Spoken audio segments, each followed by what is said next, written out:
วันหนึ่งหญิงเหล่านั้นฟังธรรมกถาของพระเถระแล้วเลื่อมใสได้กระทำการบูชาธรรมด้วยผ้าอุตราสงฆ์500 ผืนอุตราสงฆ์ผืนหนึ่งย่อมมีค่าถึง500พระราชาไม่ทรงเห็นผ้าสักผืนหนึ่งของหญิงเหล่านั้นจึงตรัสถามว่าผ้าอุตราสงฆ์อยู่ที่ไหนพวกหญิงก็ตอบว่าพวกหม่อมฉันถวายแล้วแด่พระผู้เป็นเจ้า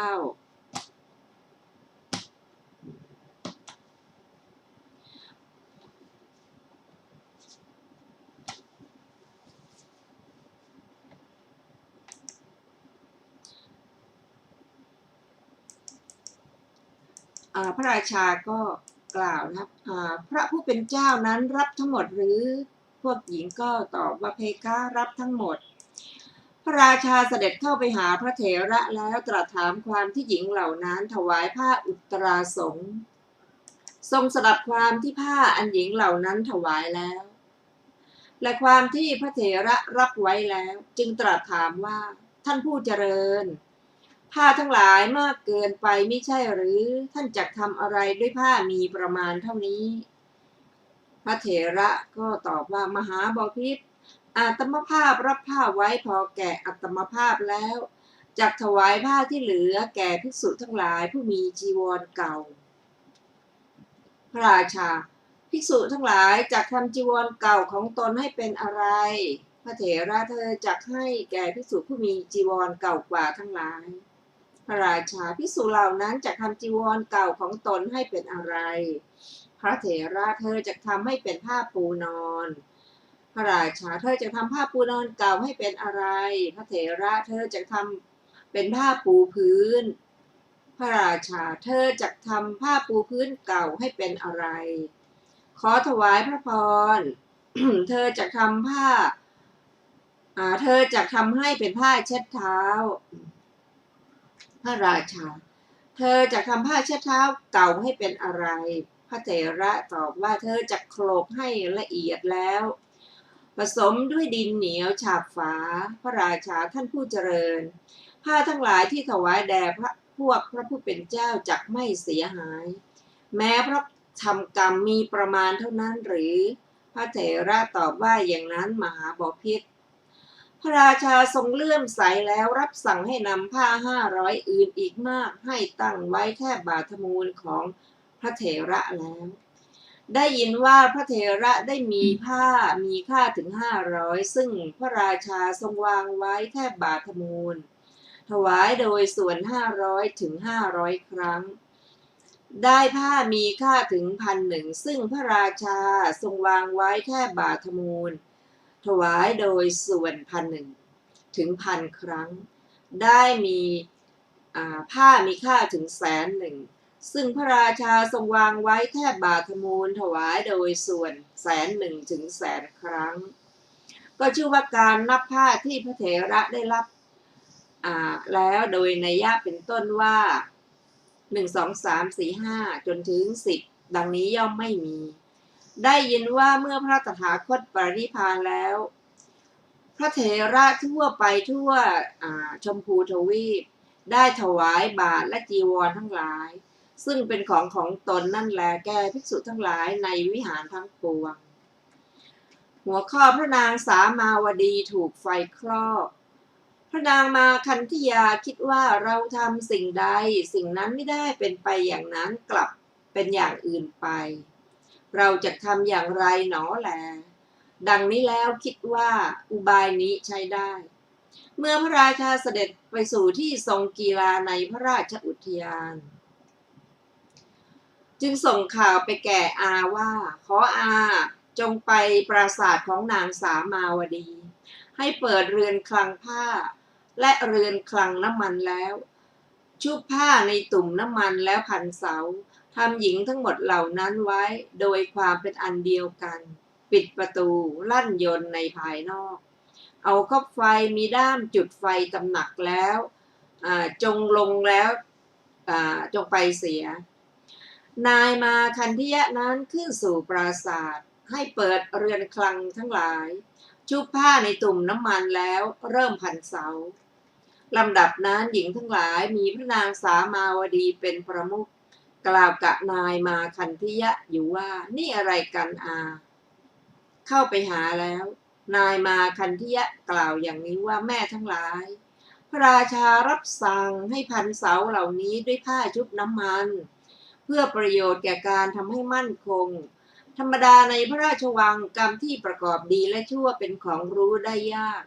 อย่าอยู่ในที่ใกล้เราเลยแม่ทั้งหลายดังนี้แล้วให้หญิงเหล่านั้นผู้มาแล้วเข้าไปในห้องปิดประตูแล้วลั่นยนต์ในภายนอกจุดไฟจำเดิมแต่ต้นลงมาแล้วพระนางสามาวดีได้ให้โอวาทแก่หญิงเหล่านั้นว่าการกำหนดอัตภาพซึ่งถูกไฟเผาอย่างนี้ของพวกเราผู้ท่องเที่ยวอยู่ในสงสารอันมีส่วนสุดไม่ปรากฏแล้วแม้พุทธญาณก็ทำได้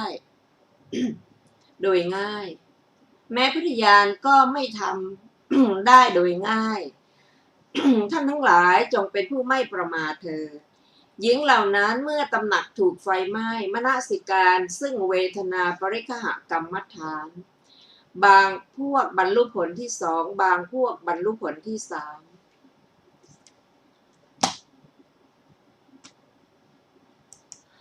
เพราะฉะนั้นพระธรรมสังฆาหกาจารย์จึงกล่าวว่าครั้งนั้นแลภิกษุเป็นอันมากกลับจากบิณฑบาตในภายหลังแห่งภัตตะหลังจาก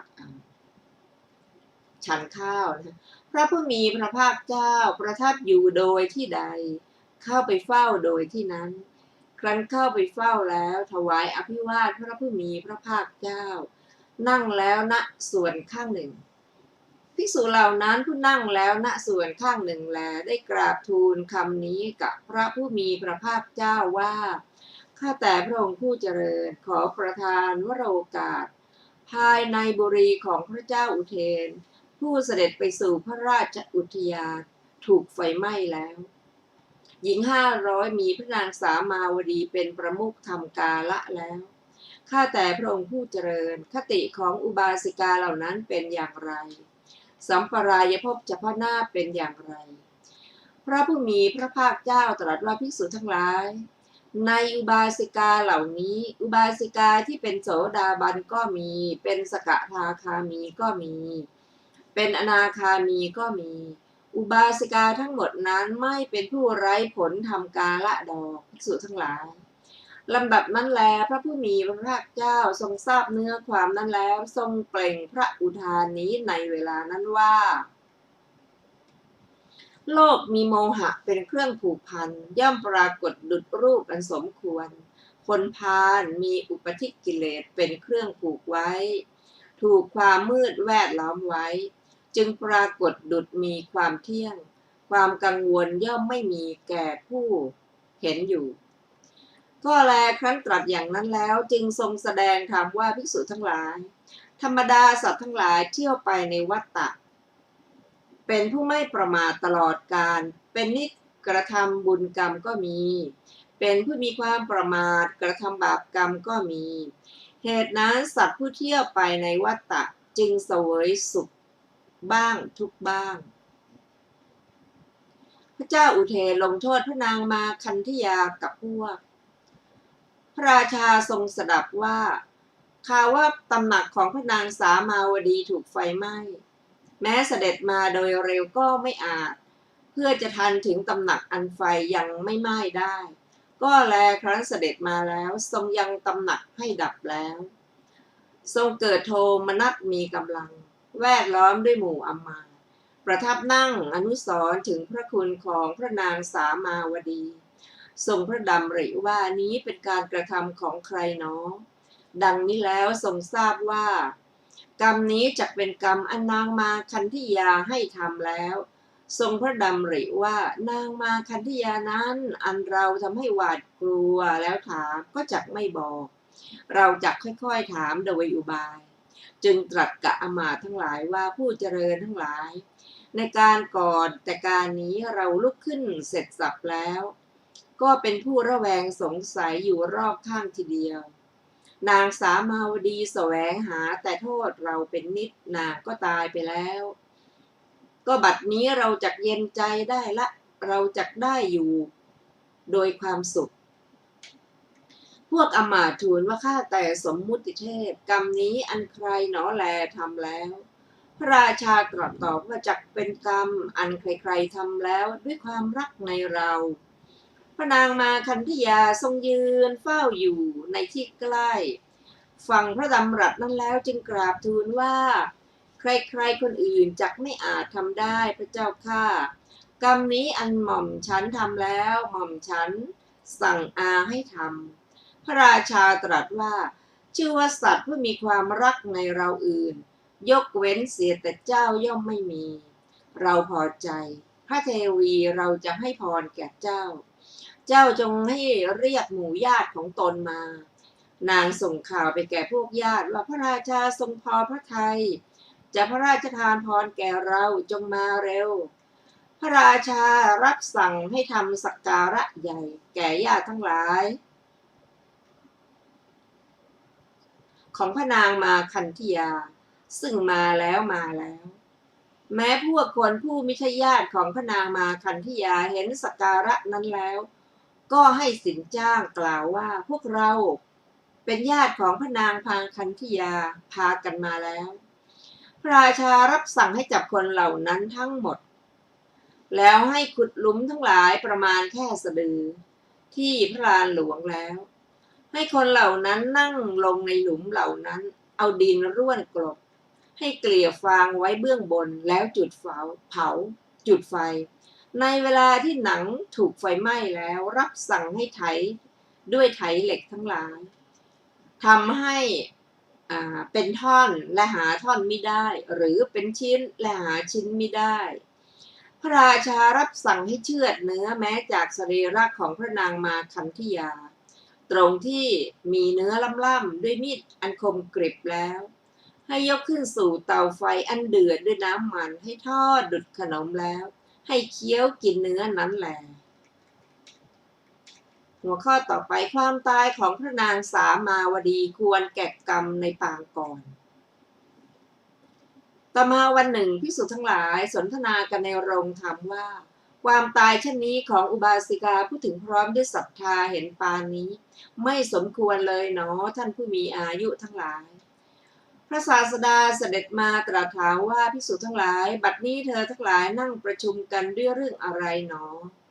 เมื่อพวกภิกษุนั้นกราบทูลว่าด้วยเรื่องชื่อนี้ดังนี้แล้วตรัสว่าภิกษุทั้งหลายความตายนั่นของหญิงทั้งหลายมีพระนางสามาวดีเป็นประมุขไม่ควรแล้วในอัตภาพนี้แต่ว่าความตายอันหญิงเหล่านั้นได้แล้ว สมควรแท้แก่กรรมซึ่งเขาทำไว้ในการก่อน อันภิกษุเหล่านั้นทูลอาราธนาว่ากรรมอะไรอันหญิงเหล่านั้นทำไว้ในการก่อนพระเจ้าข้าขอพระองค์จงตรัสบอกแก่ข้าพระองค์ทั้งหลายดังนี้แล้วจึงทรงนำอดีตนิทานมาเล่าว่าบุรพกรรมของพระนางสามาวดีกับบริวารในอดีตการเมื่อพระเจ้าพรหมทัตครองราชสมบัติอยู่ในกรุงพาราณสีพระปัจเจกพุทธเจ้า8 องค์ฉันอยู่ในพระราชวังเนืองนิดหญิง500 คนย่อมบำรุงพระปัจเจกพุทธเจ้าเหล่านั้นในท่านเหล่านั้นพระปัจเจกพุทธเจ้า7 องค์ไปสู่หิมวันตประเทศอีกองค์หนึ่งนั่งเข้าฌานอยู่ในที่รกด้วยหญ้าแห่งหนึ่งริมแม่น้ำต่อมาวันหนึ่งเมื่อพระปัจเจกพุทธเจ้าทั้งหลายไปแล้วพระราชาทรงพาหญิงเหล่านั้นไปเพื่อทรงเล่นน้ำในแม่น้ำณสถานที่นั้นหญิงเหล่านั้นเล่นน้ำตลอดส่วนแห่งวันขึ้นแล้วถูกความหนาวบีบคั้นเชี่ยวใคร่จะผิงไฟกล่าวกันว่าท่านทั้งหลายพึงหาดูที่ก่อไฟของพวกเราเที่ยวไปมาอยู่เห็นที่รกด้วยหญ้าหรือชับหญ้านั้นจึงยืนล้อมก่อไฟด้วยสำคัญว่ากองหญ้าเมื่อหญ้าทั้งหลายไหม้แล้วก็ยุบลงหญิงเหล่านั้นแลเห็นพระปัจเจกพุทธเจ้าจึงกล่าวว่าโอ้พวกเราฉิบหายแล้วพวกเราฉิบหายแล้วพระปัจเจกพุทธเจ้าของพระราชาถูกไฟคลอก พระราชาทรงทราบจักทำพวกเราให้ฉิบหายเราจะทำท่านให้ไหม้ทั้งหมดทุกคนนำฟืนมาจากที่โน้นที่นี้ทำให้เป็นกองในเบื้องบนแห่งพระปัจเจกพุทธเจ้านั้นกองไฟใหญ่ได้มีแล้วลำดับนั้นหญิงเหล่านั้นสุมฟืนนั้นแล้วหลีกไปด้วยสำคัญว่าบัดนี้จักไหม้ละครั้งก่อนพวกเขาเป็นผู้ไม่มีความจงใจก็ถูกกรรมติดตามแล้วในบัดนี้ก็คนทั้งหลายแม้นำฟืน 1,000 เล่มเกวียนมาสุมอยู่ก็ไม่อาจเพื่อจะทำพระปัจเจกพุทธเจ้าภายในสมาบัติแม้ให้มีอาการสักว่าอุ่นได้เพราะฉะนั้นพระปัจเจกพุทธเจ้านั้นในวันที่7จึงได้ลุกขึ้นไปตามสบายแล้วหญิงเหล่านั้นไหม้ในนรกสิ้นหลายพันปีเพราะความที่กรรมนั้นอันทำไว้แล้วไหม้แล้วในเรือนที่ถูกไฟไหม้อยู่โดยทำนองนี้แลสิ้น100 อัตภาพด้วยวิบากอันเหลือลงแห่งกรรมนั้นแลนี้เป็นบุรพกรรมของหญิงเหล่านั้นด้วยประการฉะนี้หัวข้อบุรพกรรมของนางขุดชุตราเมื่อพระศาสดาตรัสอย่างนั้นแล้วภิกษุทั้งหลายจึงทูลถามพระศาสดาว่าข้าแต่พระองค์ผู้เจริญก็นางขุดชุตราเล่าเพราะกรรมอะไรจึงเป็นหญิงค่อมเพราะกรรมอะไรจึงเป็นผู้มีปัญญามากเพราะกรรมอะไรจึงบรรลุโสดาปัตติผลเพราะกรรมอะไรจึงเป็นคนรับใช้ของคนเหล่าอื่นพระศาสดาตรัสว่าภิกษุทั้งหลายในการที่พระราชาองค์นั้นแลครองราชสมบัติในกรุงพาราณสีพระปัจเจกพุทธเจ้าองค์นั้นเหมือนกันได้เป็นผู้มีธาตุแห่งคนค่อมหน่อยหนึ่งลำดับนั้นหญิงผู้อุปัฏฐายิกาคนหนึ่งห่มผ้ากำพลถือขันทองคำทำเป็นคนค่อมพุทธเจ้าของพวกเราย่อมเที่ยวไปอย่างนี้และอย่างนี้เพราะผลอันไหลออกแห่งกรรมนั้นนางจึงเป็นหญิงค่อม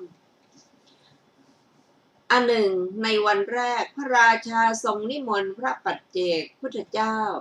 เหล่านั้นให้นั่งในพระราชมณฑียนแล้วให้ราชบุตรรับบาตรบรรจุบาตรให้เต็มด้วยข้าวปายาตแล้วรับสั่งให้ถวายพระปัจเจกพุทธเจ้าทั้งหลายถือบาตรอันเต็มด้วยข้าวปายาตร้อนต้องผลัดเปลี่ยนมือบ่อยๆหญิงนั้นเห็นท่านทำอยู่อย่างนั้นก็ถวายวลัยงา8 วลัยซึ่งเป็นของตนกล่าวว่าท่านจงวางไว้บนวลัยนี้แล้วถือเอาพระปัจเจกพุทธเจ้าเหล่านั้นทำอย่างนั้นแลดูหญิงนั้นนางทราบความประสงค์ของท่านทั้งหลายจึงกล่าวว่าท่านเจ้าข้าดิฉันหามีความต้องการวลัยเหล่านี้ไม่ดิฉันบริจาควลัยเหล่านั้นแล้วแก่ท่านทั้งหลายนั่นแลท่านขอท่านจงรับไปพระปัจเจกพุทธเจ้าเหล่านั้นรับแล้วได้ไปยังเงื้อมเขาชื่อนันทมูลกะแม้ทุกวันนี้วลัยเหล่านั้นก็ยังดีๆอยู่นั่นเองเพราะผลอันไหลออกแห่งกรรมนั้นในบัดนี้นางจึงเป็นผู้ทรงพระไตรปิฎกมีปัญญามากเพราะผลอันไหลออกแห่งการอุปทานซึ่งนางทำแก่พระปัจเจกพุทธเจ้าทั้งหลายนางได้บรรลุโสดาปัตติผลนี้เป็นบุรพกรรมในสมัยพุทธันดรของนางส่วนในการแห่งพระกัสสปะสัมมาสัมพุทธเจ้าธิดาของเศรษฐีในกรุงพาราณสีคนหนึ่งจับแว่นนั่งแต่งตัวอยู่ในเวลามีเงาเจริญคือเวลาบ่ายลำดับนั้นพระนางภิกษุณีขีณาสพรูปหนึ่งซึ่งเป็นผู้คุ้นเคยของนางได้ไปเพื่อเยี่ยมนางจริงอยู่นางภิกษุณีแม้เป็นพระขีณาสพก็เป็นผู้ปรารถนาเพื่อจะเห็นตระกูลอุปถากในเวลาเย็น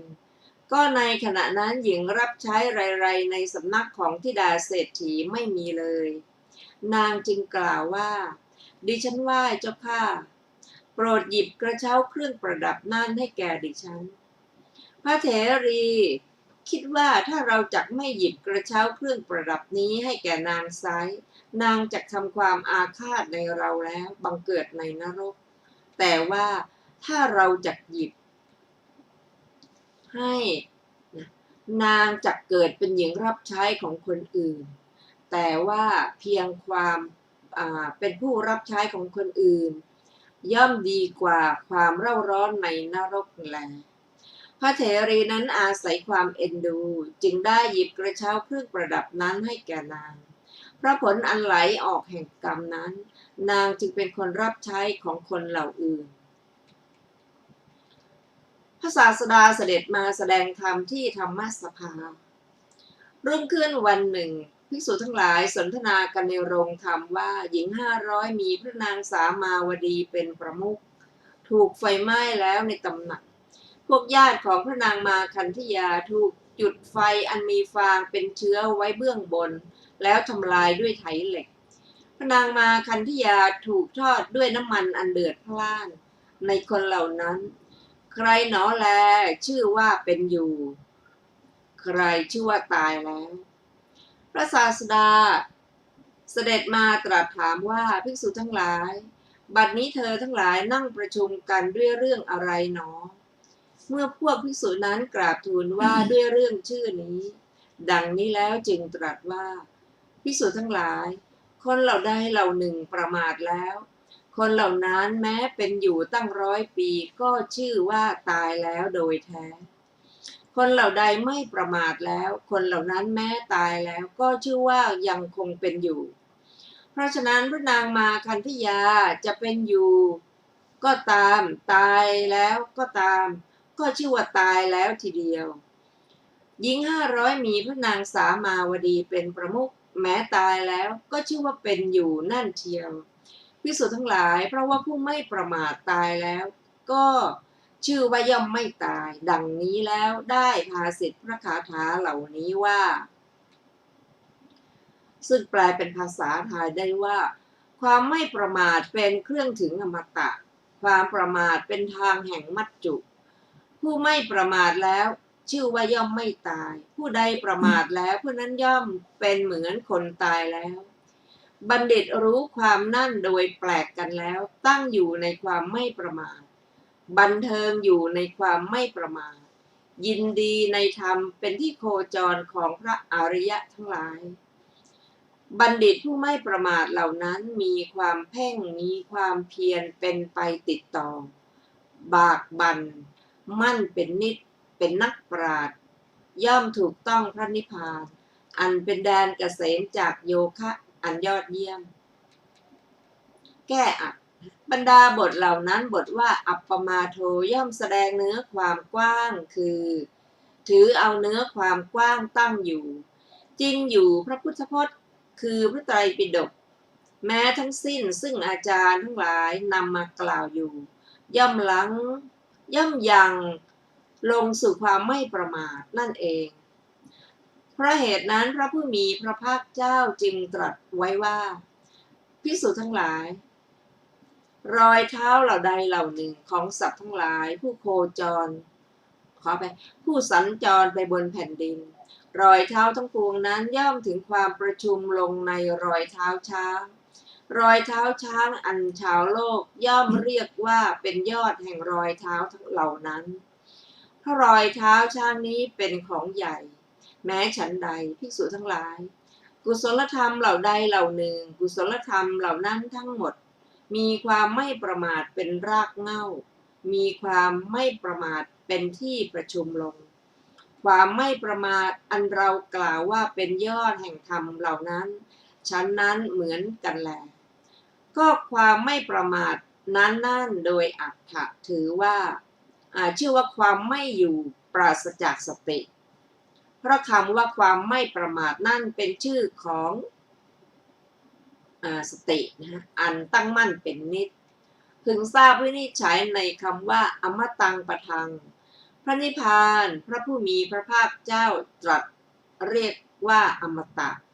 เพราะพระนิพพานนั้นชื่อว่าไม่แก่ไม่ตาย เพราะความเป็นธรรมชาติไม่เกิด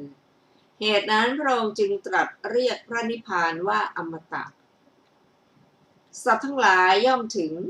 อธิบายว่าย่อมบรรลุอมตะด้วยความไม่ประมาทนี้เหตุนั้นความไม่ประมาทนี้จึงชื่อว่าเป็นเครื่องถึงความไม่ประมาทท่านกล่าวอธิบายไว้ว่าเป็นอุบายเครื่องบรรลุซึ่งอมตะจึงชื่อว่าอมตังปะทังภาวะคือความมัวเมาชื่อว่าความประมาทคำว่าความประมาทนั่นเป็นชื่อของการปล่อยสติกล่าวคือความมีสติหลงลืมบทว่ามัจจุโนแปลว่าแห่งความตายบทว่าปะทังคือเป็นอุบายได้แก่เป็นหนทางจริงอยู่ชนผู้ประมาทแล้ว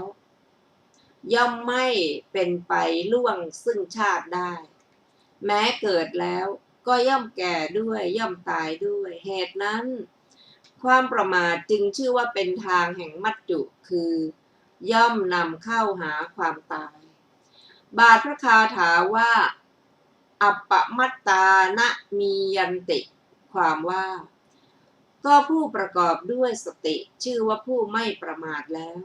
ใครๆไม่พึงกำหนดว่าผู้ไม่ประมาทแล้วย่อมไม่ตายคือเป็นผู้ไม่แก่และไม่ตายดังนี้เพราะว่าสัตว์ไรๆชื่อว่าไม่แก่และไม่ตายย่อมไม่มี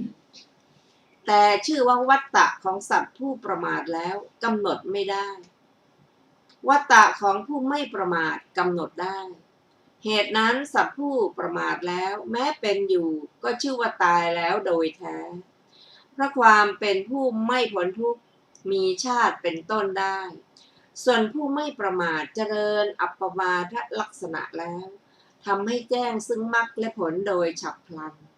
ย่อมไม่เกิดในอัตภาพที่สองและที่สาม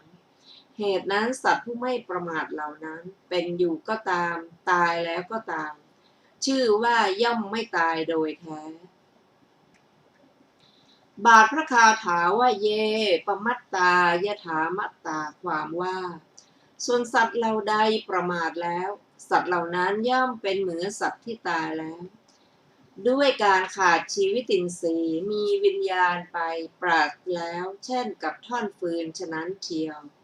เพราะความที่ตนตายแล้วด้วยความตายคือความประมาทจริงอยู่แม้จิตดวงหนึ่งว่าเราจักถวายทานเราจักรักษาศีลเราจักทำอุโบสถกรรมดังนี้ย่อมไม่เกิดขึ้น แม้แก่เขาทั้งหลายผู้เป็นคฤหัสถ์ก่อนจิตดวงหนึ่งว่าเราจักบำเพ็ญวัดทั้งหลายมีอาจาริยวัดและอุปชายวัดเป็นต้นเราจักสมาทานธุดงค์เราจักเจริญภาวนาดังนี้ย่อมไม่เกิดขึ้นแก่สัตว์เหล่านั้นแม้ผู้เป็นบรรพชิตดังจิตดวงหนึ่งไม่เกิดขึ้นแก่สัตว์ที่ตายแล้วฉะนั้นสัตว์ผู้ประมาทแล้วนั้นจะเป็นผู้มีอะไรเป็นเครื่องกระทำให้ต่างจากสัตว์ผู้ตายแล้วเล่าเพราะฉะนั้นย่อมเป็นเหมือนคนตายแล้วบาทพระคาถาว่าเอตังวิเศษโตยัตตวาความว่ารู้ความนั้นโดยแปลกกันว่าการเล่นออกจากวัฏฏะของผู้ประมาทแล้วย่อมไม่มีของผู้ไม่ประมาทแล้วมีอยู่มีปุจฉาว่าก็ใครเล่าย่อมรู้ความแปลกกันนั่นมีวิสัชนาว่าบัณฑิตทั้งหลายตั้งอยู่ในความไม่ประมาทย่อมรู้อธิบายว่าบัณฑิตคือผู้มีเมธาได้แก่ผู้มีปัญญาเหล่าใดตั้งอยู่ในความไม่ประมาทของตนแล้วเจริญความไม่ประมาทอยู่บัณฑิตเหล่านั้นย่อมรู้เหตุอันแปลกกันนั่นบาทพระคาถาว่าอัปปมาเทปโมทันติความว่าบัณฑิตเหล่านั้นครั้นรู้อย่างนี้แล้วย่อมบันเทิงคือเป็นผู้มีหน้ายิ้มแย้มได้แก่ยินดีร่าเริงในความไม่ประมาทของตนนั้นบาทพระคาถาว่าอริยาโนโคจเรรตาความว่าบัณฑิตเหล่านั้นบันเทิงอยู่ในความไม่ประมาทอย่างนั้นเจ เจริญความไม่ประมาทนั้นแล้วย่อมเป็นผู้ยินดีคือยินดียิ่งในโพธิปักขิยธรรม37แยกออกเป็นสติปัฏฐานสี่เป็นต้นและในโลกุตรธรรม9ประการอันนับว่าเป็นธรรมเครื่องโคจรของพระอริยะทั้งหลายคือพระพุทธเจ้าพระปัจเจกพุทธเจ้าและสาวกของพระพุทธเจ้าทั้งหลาย2บทว่าเตชายิโนความว่าบัณฑิตผู้ไม่ประมาทเหล่านั้นเป็นผู้มีความเพ่งด้วยฌานทั้งสองอย่างคือด้วยอารัมมณูปนิชฌาน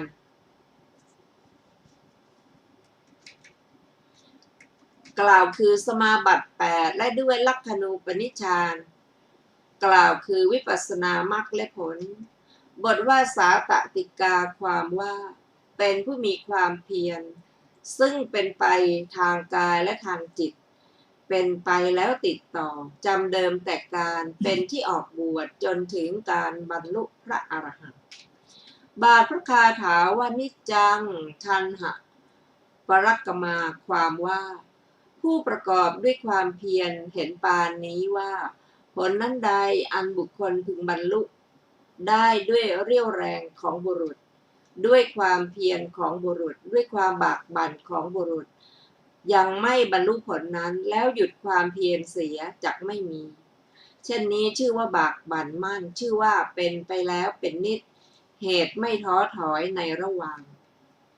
ในคำว่าพุสันตินี้พึงทราบวินิจฉัยดังต่อไปนี้การถูกต้องมี2คือญาณพุสนาการถูกต้องด้วยญาณ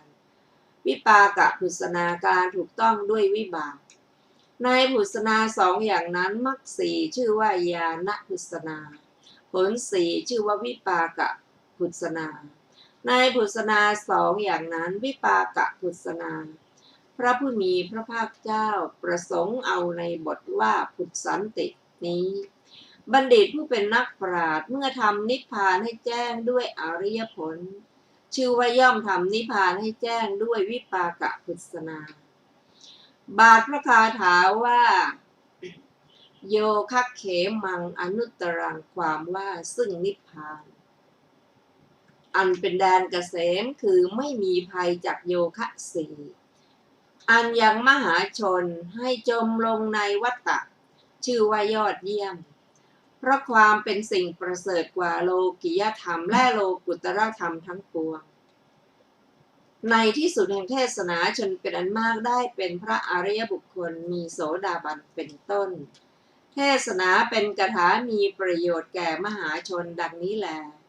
จบเรื่องพระนางสามาวดีท่านผู้ฟังที่เคารพครับลำดับต่อไปท่านจะได้รับฟังเรื่องกุมภโคสกะซึ่งมีอยู่ในพระไตรปิฎกฉบับเล่มที่40หน้า310ตามด้วย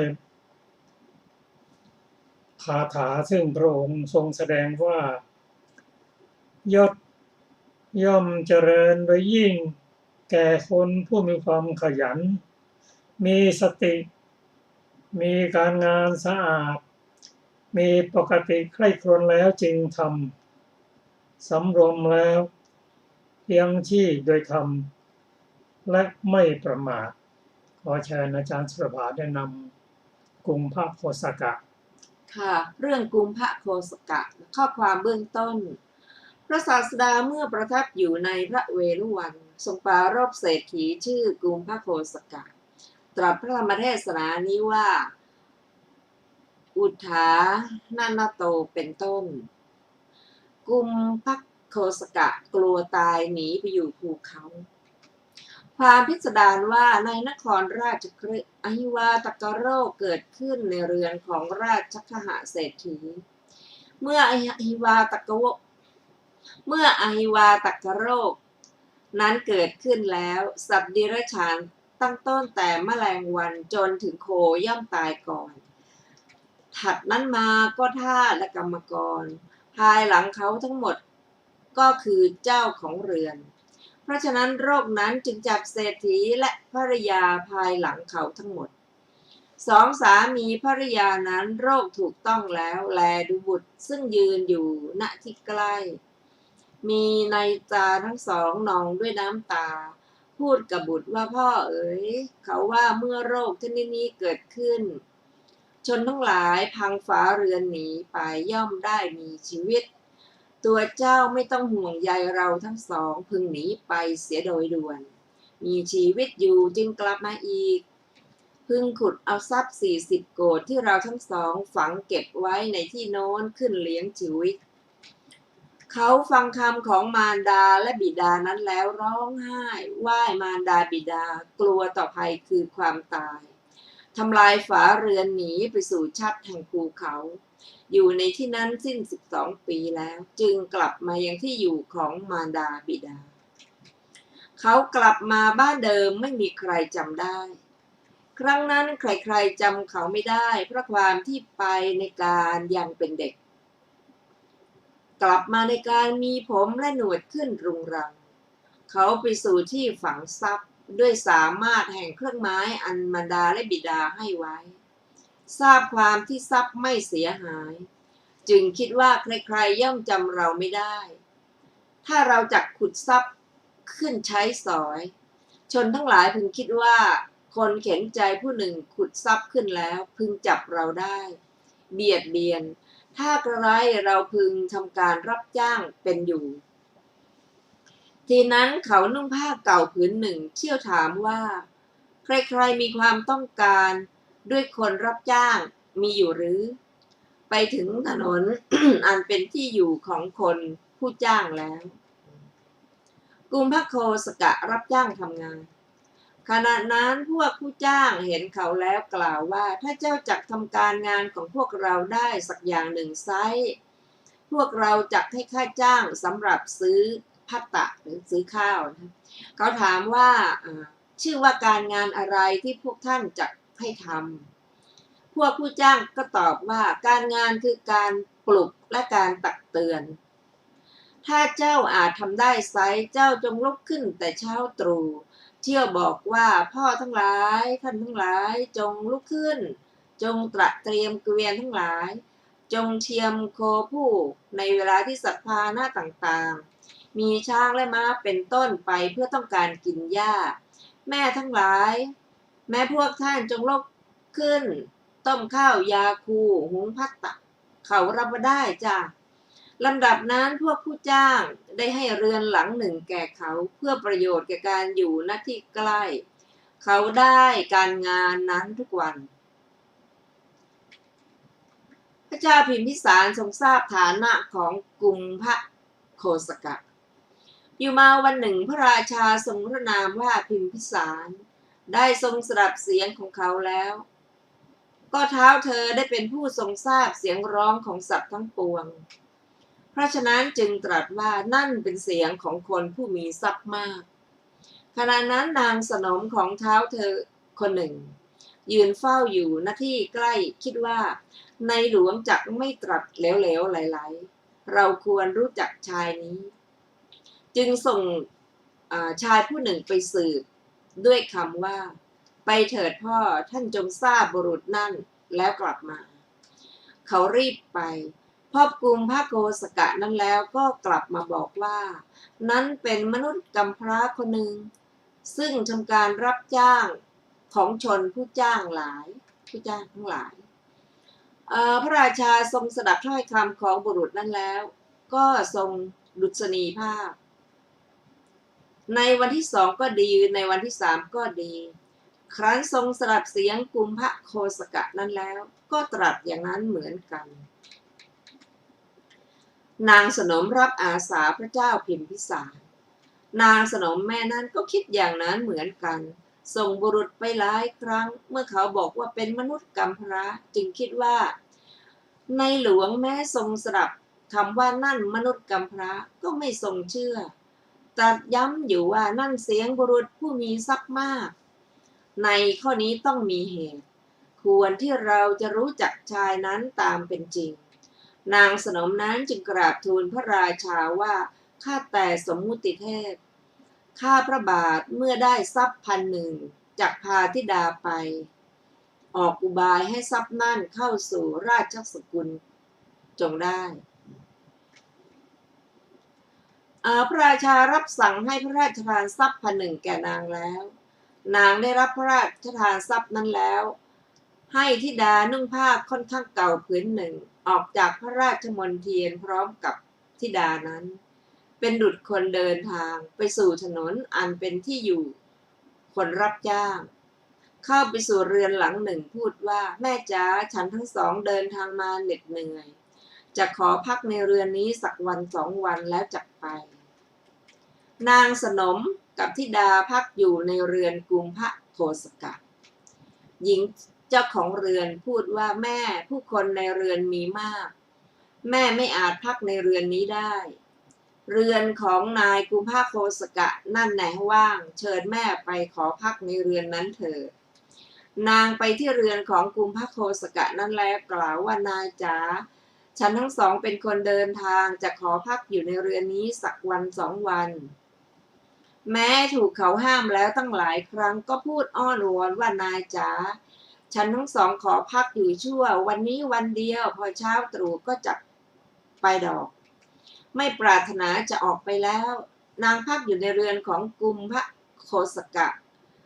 นั่นแหละวันรุ่งขึ้นในเวลาเขาจะไปป่าจึงพูดว่านายจ๋า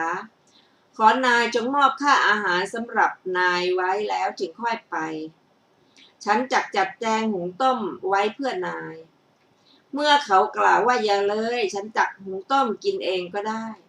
จึงรบเร้าบ่อยๆเข้าจนสำเร็จทำทรัพย์ที่เขาให้เป็นสักว่าอันคนได้รับไว้แล้วทีเดียวนำโภชนะและสิ่งต่างๆมีข้าวสารที่บริสุทธิ์เป็นต้นมาแต่ร้านตลาดหุงข้าวสุกให้ละมุนละไมดีและปรุงแกงกับ2-3 อย่างซึ่งมีรสอร่อยโดยเยี่ยงอย่างหุงต้มในราชสกุลได้ให้แก่กุมภโคสกะผู้มาจากป่าครั้นทราบว่าเขาบริโภคแล้วถึงความเป็นผู้มีจิตเบิกบานจึงพูดว่านายจ๋าฉันทั้งสองเป็นผู้เมื่อยล้าขอพักอยู่ในเรือนนี้สักวัน2 วันเถอะเขารับรองว่าได้จ้ะกุมภโคสกะเสียรู้นางชาววังชีนั้นนางก็ปรุงภัตตะอย่างอร่อยทั้งเวลาเย็นทั้งวันรุ่งขึ้นแล้วได้ให้แก่เขาและครั้นทราบความที่เขาเป็นผู้มีจิตเบิกบานแล้วก็วิงวอนอีกว่านายจ๋าฉันทั้งสองจักอยู่ในเรือนนี้สัก2-3 วันดังนี้แล้วอยู่ในเรือนนั้น